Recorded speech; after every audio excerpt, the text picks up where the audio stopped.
Presidential candidates Kamala Harris and Donald Trump meeting on the debate stage for the first time. Kamala Harris, let's have a good debate. See you. Have fun. Thank you. The vice president walking to the former president's podium to shake his hand in Philadelphia, the two standing just 6 feet apart. From the start, the gloves were off. Tonight, you're going to hear from the same old tired playbook, a bunch of lies, grievances, and name-calling. Trump punching back. She's a Marxist. Everybody knows she's a Marxist. Her father's a Marxist professor in economics, and he taught her well. The stakes could not be higher for tonight's debate. The two candidates locked in a dead heat in polls. The economy and inflation on the top of American voters' minds. Trump laying the blame on the Harris and Biden administration. We have inflation like very few people have ever seen before, probably the worst in our nation's history. We were at 21%. Harris responding. Donald Trump left us the worst unemployment since the Great Depression.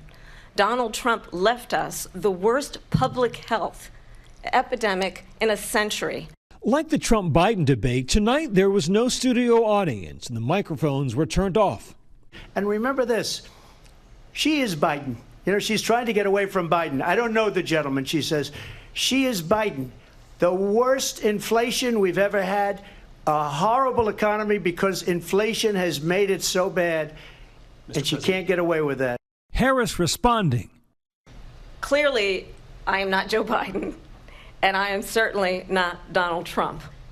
And what I do offer is a new generation of leadership for our country. The debate turning personal. Donald Trump was fired by 81 million people. So let's be clear about that. And clearly he is having a very difficult time processing that. Trump claiming Biden was pushed off the Democratic ticket. You talk about a threat to democracy. He got 14 million votes and they threw him out of office. And you know what? I'll give you a little secret. He hates her. He can't stand her. Both candidates getting heated when discussing the issue of abortion, an area of vulnerability for the GOP. Her vice presidential pick says abortion in the 9th month is absolutely fine. He also says execution after birth. It's execution, no longer abortion, because the baby is born, is okay. And that's not okay with me, hence the vote. ABC News fact-checking the former president. There is no state in this country where it is legal to kill a baby after it's born. Harris, after reminding Americans of Trump's role in selecting members of the Supreme Court who overturned Roe v. Wade, went on the attack. I absolutely support reinstating the protections of Roe v. Wade.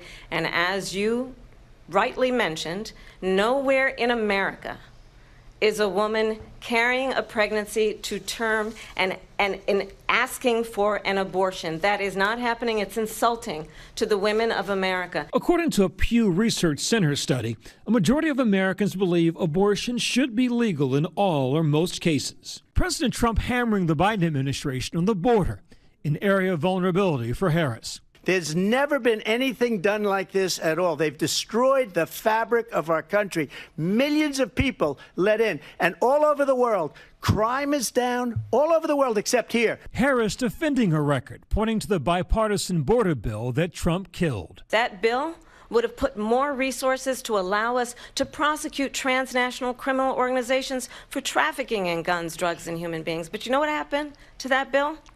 Donald Trump got on the phone, called up some folks in Congress and said, kill the bill. And you know why? Because he'd prefer to run on a problem instead of fixing a problem. At one point, Trump repeating debunked claims about immigrants in Springfield, Ohio.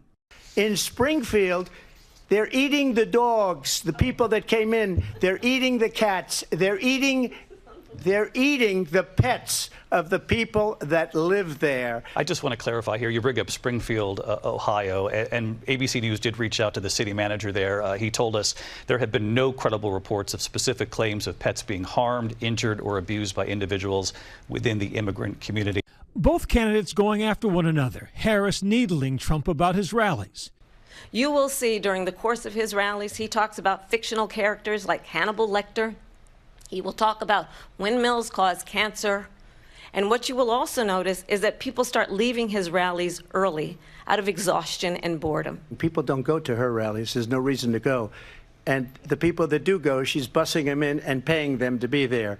ABC News anchor Lindsay Davis challenging the vice president on her changing positions. Vice President Harris, in your last run for president, you said you wanted to ban fracking. Now you don't. You wanted mandatory government buyback programs for assault weapons. Now your campaign says you don't. You supported decriminalizing border crossings. Now you're taking a harder line. I know you say that your values have not changed. So then why have so many of your policy positions changed?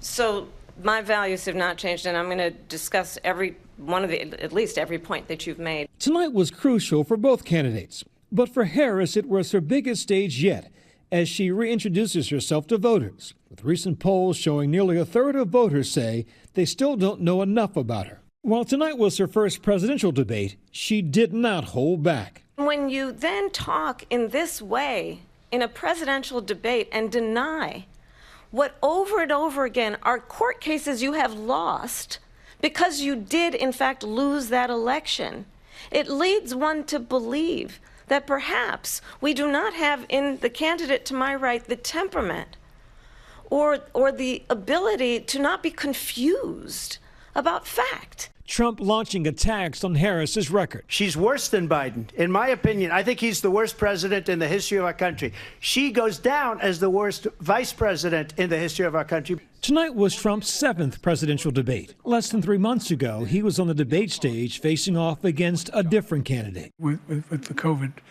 with dealing with everything we have to do with, look, if we finally beat Medicare. Shortly after Trump survived an assassination attempt, then Biden dramatically ending his bid for a second term, passing the torch to his vice president. Polling shows Harris and Trump locked in a tight race. A New York Times Siena poll found Trump leading Harris by 1 percentage point. The former president's support holding steady despite a New York jury finding him guilty on all 34 counts of falsifying business records in the Stormy Daniels hush money case. I think this is so rich coming from someone who has been prosecuted for national security crimes, economic crimes, election interference, has been found liable for sexual assault, and his next big court appearance is in November at his own criminal sentencing. Trump responding. I'm winning most of them, but those are cases, it's called weaponization. Never happened in this country. They weaponized the Justice Department. Tonight's debate coming amidst prolonged conflict in the Middle East. Israel, a controversial topic.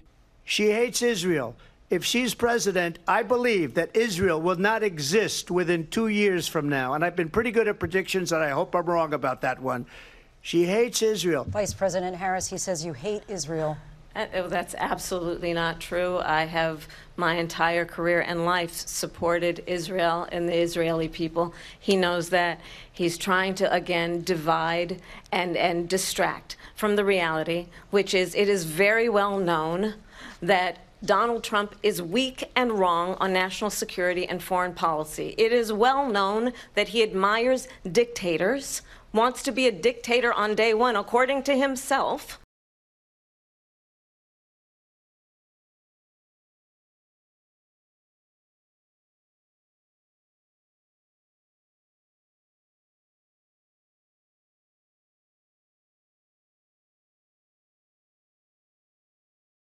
Like and subscribe to this channel.